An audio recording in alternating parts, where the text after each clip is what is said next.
Ei, meus queridos, tudo bem com vocês? Eu espero que sim. Meu nome é Bruno Sereni e eu tô aqui de novo para nossa segunda aula de física na frente do eletromagnetismo. Bora pra lá?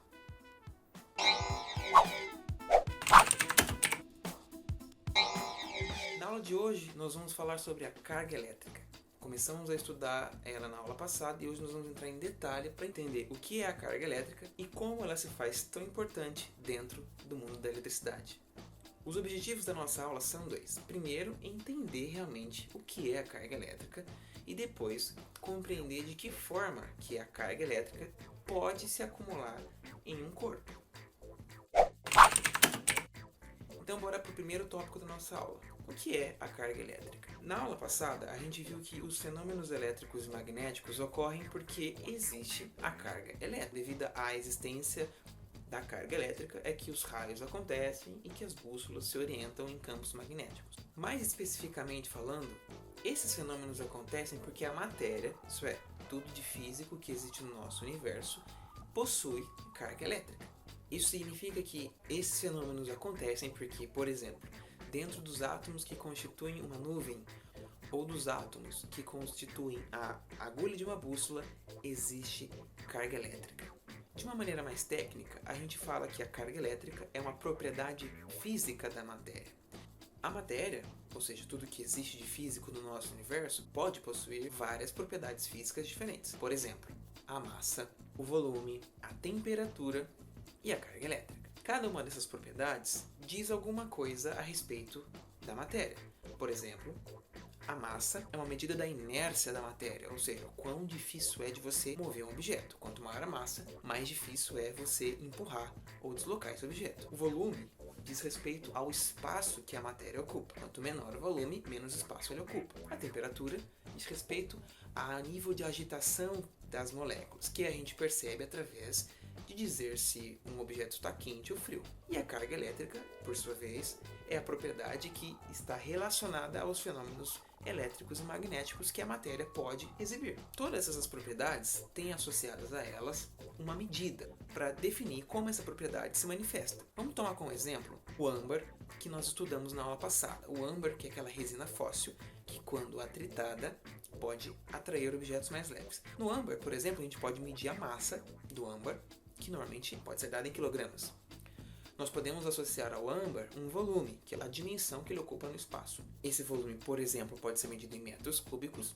Podemos também associar ao âmbar uma temperatura, medida em Kelvin no sistema internacional, que você já viu na aula do Lucas aqui em cima. E, por sua vez, a carga elétrica também tem uma unidade de medida própria. Sabe qual é? O Coulomb, representado pela letra C maiúsculo. O nome Coulomb é uma homenagem ao cientista francês Charles-Augustin de Coulomb. Acertou, miserável!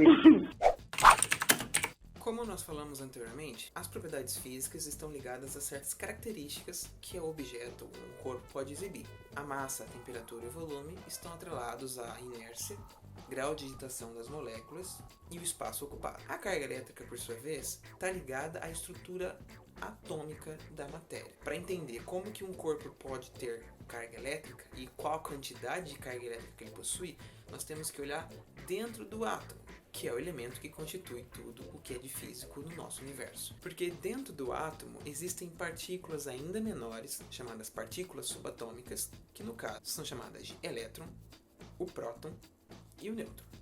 O elétron é o cara que orbita o núcleo do átomo, que é a região central, no que nós chamamos de eletrosfera. O nêutron e o próton são partículas que ficam juntinhas dentro do centro do átomo, como a gente consegue ver aqui nessa figura. O que nós sabemos de especial sobre essas partículas? Aí está o segredo. O nêutron é uma partícula que não possui carga elétrica. A carga dele é zero. Mas é dentro do próton e do elétron que essa propriedade física, a carga elétrica, está contida.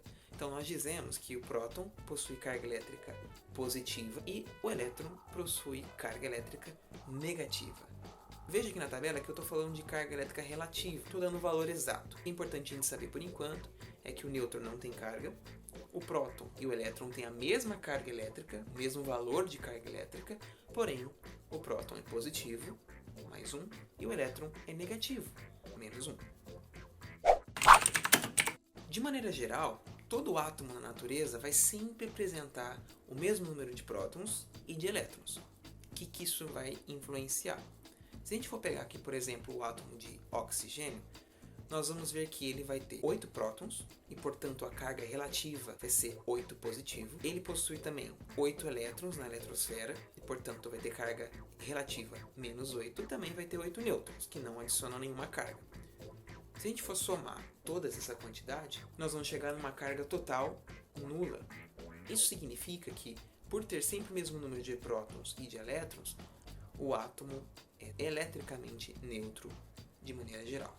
Porém, existem formas da gente desbalancear esse equilíbrio, removendo ou adicionando elétrons no átomo. Por exemplo, se por algum motivo o átomo de oxigênio receber um elétron a mais, então o que vai acontecer é que eu vou continuar tendo os mesmos 8 prótons, porém vou ter 9 elétrons. Isso vai desbalancear a carga total de forma que ela vai ficar negativa, menos um negativo. E dessa forma, o elétron passa a ficar com uma carga elétrica líquida negativa. Da mesma forma, eu posso retirar um elétron do átomo de oxigênio e isso vai provocar um desequilíbrio também. Continuo tendo 8 prótons, mas agora tenho apenas 7 elétrons. E a carga total dentro desse átomo vai ser mais um positivo. Então o átomo passa a ter uma carga elétrica líquida positiva. A forma como a gente consegue inserir ou retirar elétrons de um átomo, nós vamos ver com mais detalhes na próxima aula. Agora, basta a gente entender duas coisas. 1. Eu consigo fazer o átomo ficar com carga positiva ou negativa, simplesmente tirando ou adicionando elétrons nele. 2. Percebeu que eu falei só de colocar ou tirar elétrons e não prótons? Mas você pode estar pensando: Ué, o próton também não tem carga? Eu não posso inserir prótons no átomo para ele ficar com mais carga positiva? Os prótons, que são essas partículas que estão dentro do núcleo do átomo, estão muito firmemente presos ali.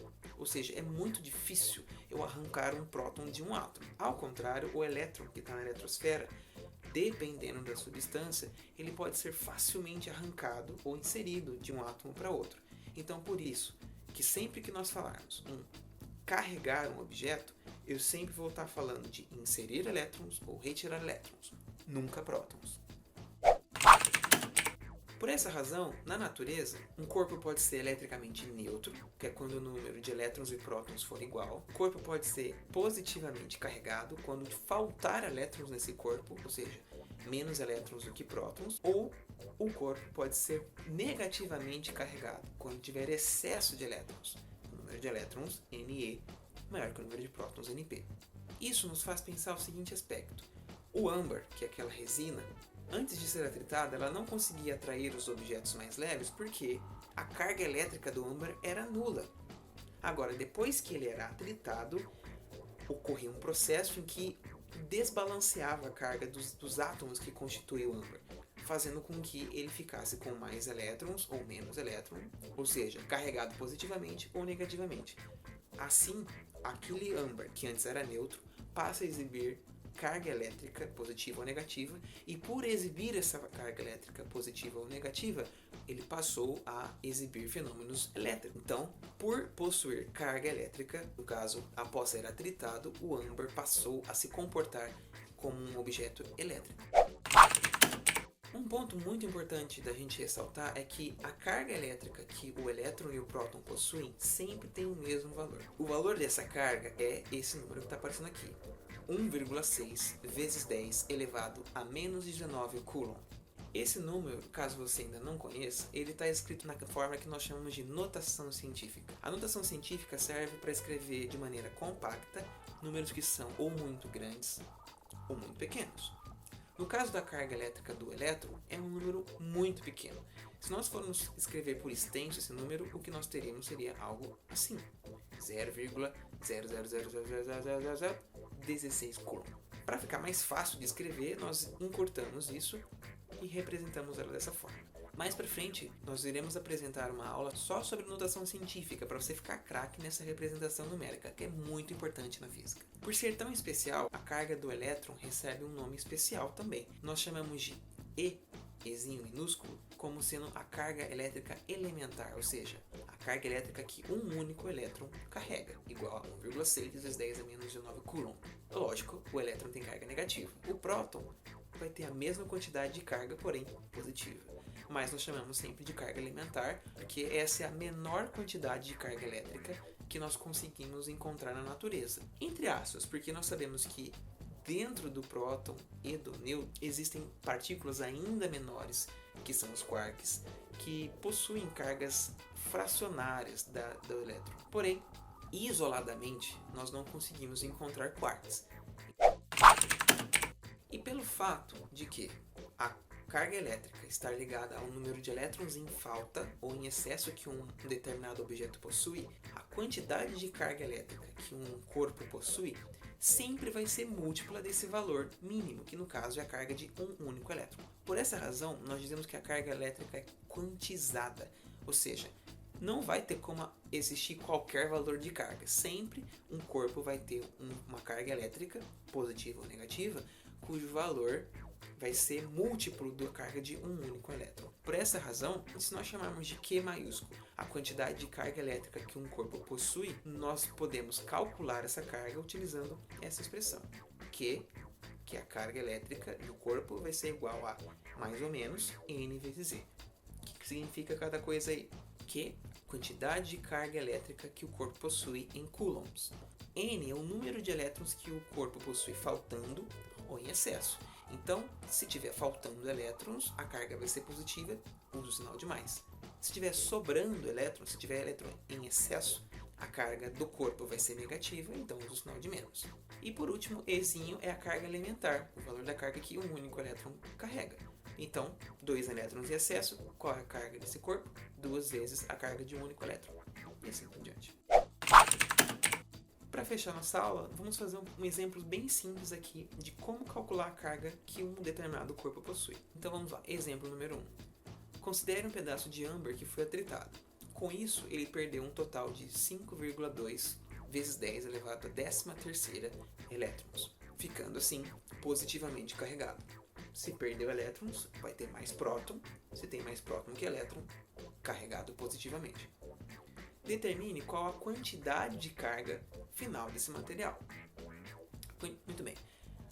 Como o âmbar perdeu elétrons, então a carga elétrica final vai ser positiva. Para fazer esse cálculo, usamos a fórmula Q igual a NE. Como ele perdeu elétrons, a carga é positiva, usa o sinalzinho de mais. Q vai ser igual a N vezes E. N é o quê? Número de elétrons que ele perdeu. 5,2 vezes a 13ª. Vezes 1,6 vezes 10 a menos 19. Carga elétrica de um único elétron.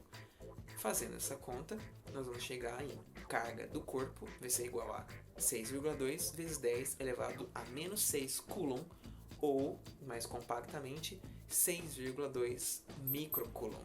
Dúvidas sobre como a gente chegou naquele resultado? Vamos ver com mais calma agora então. Muito bem, a gente tem que Q vai ser dado pelo produto de 5,2 vezes 10 a 13ª por 1,6 vezes 10 a menos 19. Quando a gente tem um produto de números assim, veja que todo mundo está multiplicando todo mundo, a gente começa multiplicando pelos números normais, ou seja, aqueles que não têm potência, chamando assim. Quem são esses? No caso, 5,2 e 1,6. Então, a gente pode fazer a multiplicação desses dois números, que como nós sabemos, costuma dar 6,2. Note que como está todo mundo multiplicando todo mundo, a ordem na multiplicação não altera o resultado final. Por isso que a gente pode fazer esse procedimento. Quem que sobrou? O 10 elevado a 13 e o 10 elevado a menos 19. Agora, nós temos aqui um produto de duas potências de mesma base. Quando acontece isso, é muito simples. A gente conserva a base, que nesse caso é 10, e soma os expoentes. Então, o resultado dessa multiplicação vai ser 6,2, que nós já tínhamos calculado, vezes 10, conserva a base, e soma o expoente. 13 mais menos 19 dá menos 6. Aqui nós substituímos a potência de 10 a menos 6 pelo multiplicador micro. Micro é igual a 10 a menos 6. Então, com isso, a gente encerra a aula de hoje, pessoal, onde nós entendemos um pouquinho melhor sobre o que é a carga elétrica e como que os corpos, os objetos, no universo, acumulam carga elétrica, positiva ou negativa, e como calcular a carga de um corpo. Na próxima aula, nós vamos aprender como que nós podemos tornar um objeto que não tinha carga, neutro, em um objeto carregado, positivamente ou negativamente. Então, não perde a nossa aula, se inscreva no nosso canal, ative o sininho para receber notificações e, claro, não deixe de conferir os últimos vídeos que a gente já postou, caso você ainda não tenha assistido. Forte abraço e até a nossa próxima aula.